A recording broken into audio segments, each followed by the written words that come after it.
Hallelujah. सबको जय मसीह की। मैं परमेश्वर का धन्यवाद करती हूँ आज के दिन के लिए जो उसने आज का दिन हमारी ज़िंदगी में दिया। सच में वह बहुत बड़ा सामर्थी परमेश्वर है जो रोज़ हर दिन हमारी अगुवाई करता है, हमें नया दिन दिखाता है, हम पर करुणा करता है। हालेलुया। आज के वचन में हम देखेंगे मत्ती 10 उसकी 16 आयत में क्या लिखा है कि तुम सांपों के समान बुद्धिमान और कबूतरों के समान भोले बनो। आपने ये वचन कई बार सुना होगा कि तुम बाइबल में लिखा है कि तुम सांपों के समान बुद्धिमान और कबूतरों के समान भोले बनो। मेरे प्रियो, कोई भी जन अपनी माता के गर्भ से ही ना ही बुद्धिमान आया है, ना ही मूर्ख पैदा हुआ है। कोई भी जन अपनी माँ की गर्भ से न बुद्धिमान पैदा हुआ, न मूर्ख पैदा हुआ। लेकिन बाइबल बताती है कि तुम सांप की तरह बुद्धिमान बनो। इसका मतलब आपको बुद्धि की आवश्यकता है। आपको बुद्धिमान बनने की जरूरत है। हम बुद्धिमान बन सकते हैं। नहीं तो ऐसा क्यों लिखा है कि आप सांपों की तरह बुद्धिमान और कबूतरों के समान भोले बने।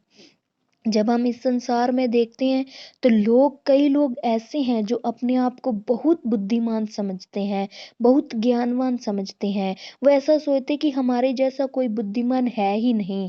हमारे जैसे ज्ञान रखने वाला, सोच रखने वाला, समझ रखने वाला, अनुभव को रखने वाला, जैसे हमने अपनी ज़िंदगी में बहुत बड़े बड़े अनुभव को किया है, एक्सपीरियंसेस को किया है, वैसा किसी के पास है नहीं।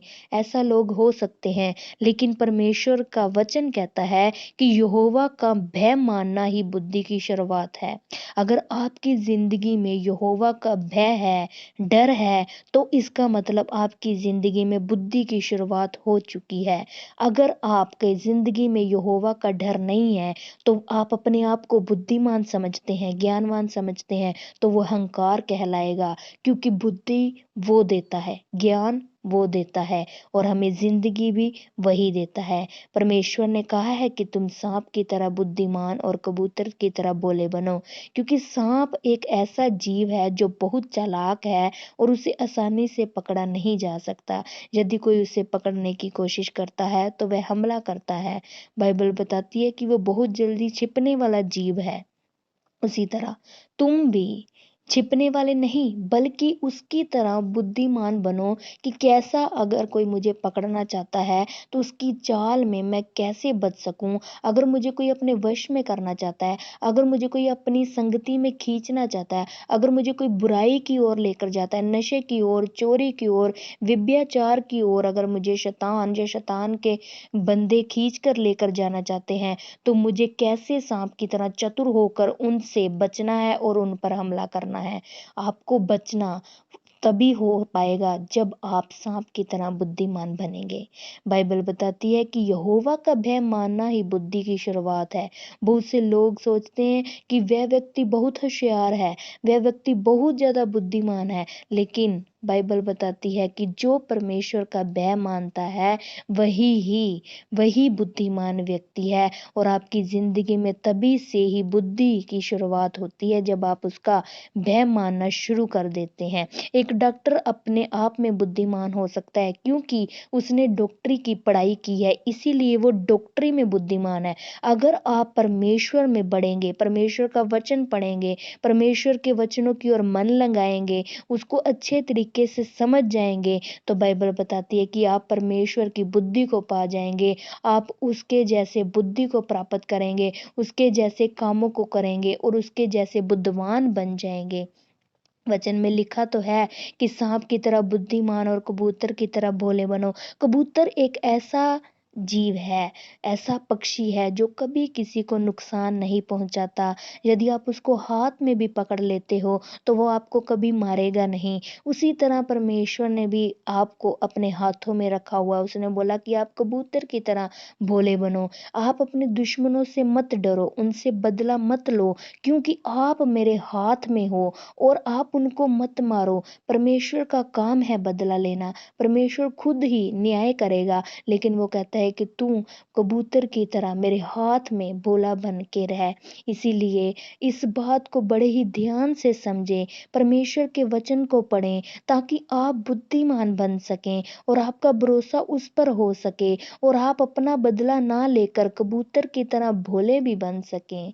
यही परमेश्वर का वचन आज आपको सिखाता है कि आप सांप की तरह चतुर और कबूतर की तरह भोले क्यों बनो। इस संसार में चलते हुए बहुत से लोग आपको धोखा देने के लिए भी आएंगे, लेकिन आपको तब चतुराई से, धोखाधड़ी से बचना है, हानि से बचना है, नुकसान से बचना है, परेशानियों से बचना है, संघर्ष में जाने से बचना है। कोई आपको कोई गलत रास्ते पर लेकर जाता है, आपको उससे जाने से बचना है। कैसे?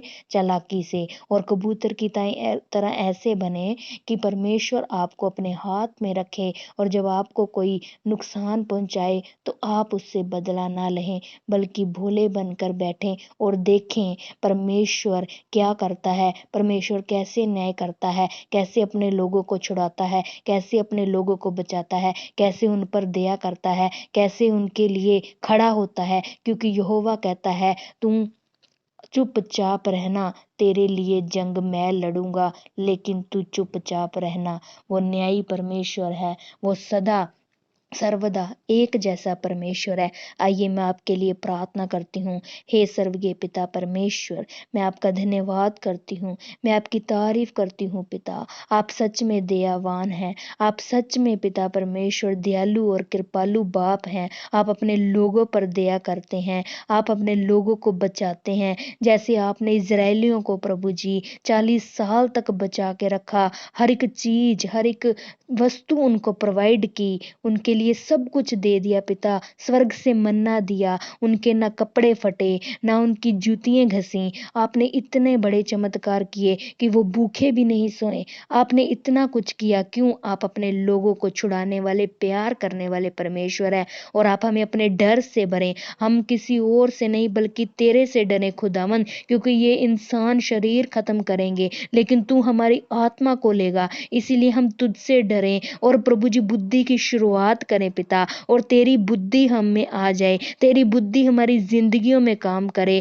और हमारे जीवनों को बदल डाले। जब हम में बुद्धि होगी तो हम गलत रास्ते पर नहीं चलेंगे। जब हम में बुद्धि आ जाएगी हम तेरे वचन पर चलेंगे। जब हम में बुद्धि आ जाएगी तो हम सही गलत की पहचान को कर पाएंगे पिता परमेश्वर। मेरी जिंदगी में, मेरी फैमिली की जिंदगी में तेरी बुद्धि कार्य करे पिता परमेश्वर। आप इस वचन के मुताबिक हमारी जिंदगियों में काम करें, 100 गुना फल लेकर आए हम पिता। हमें आशीषित करें इस वचन के द्वारा, और हम दूसरों के लिए भी आशीष का कारण बन सके पिता। और ये वचन पिता हमारे हृदयों को छूने वाले हों पिता। आपका धन्यवाद करते हैं, आपकी तारीफ करते हैं। मेरी प्रार्थना को सुनो पिता। जो भी इस वॉइस को, तेरी आवाज को सुने पिता, वो सच में ये वचन को फॉलो करने पाए और अपनी जिंदगी में शांति को लेने पाए, बुद्धि को लेने पाए, ज्ञान को लेने पाए, जो तू मुफ्त से देता है, जो तू बिना उलाहमे के देता है। तेरा वचन कहता है, अगर किसी को बुद्धि की कमी है तो मुझसे मांगे, मैं उसको बिना उलाहमे उदारता से दूंगा। मुफ्त में तू देता है प्रभु। हमें बुद्धि वाला वरदान दे पिता। जैसे तूने सुलेमान को बुद्धि दी, उसके जैसी बुद्धि किसी के पास नहीं है और ना होगी पिता परमेश्वर। और खुदावंद वैसी बुद्धि, हमें भी ऐसी बुद्धि दे जो पिता अद्भुत बुद्धि हो, और अद्भुत बुद्धि से हम अपने जीवन को चला सकें और तुझ में चल सकें पिता। तेरा धन्यवाद करते हैं, प्रार्थना को सुना, कबूल किया, यीशु के नाम से मांगते हैं। आमीन, आमीन, आमीन।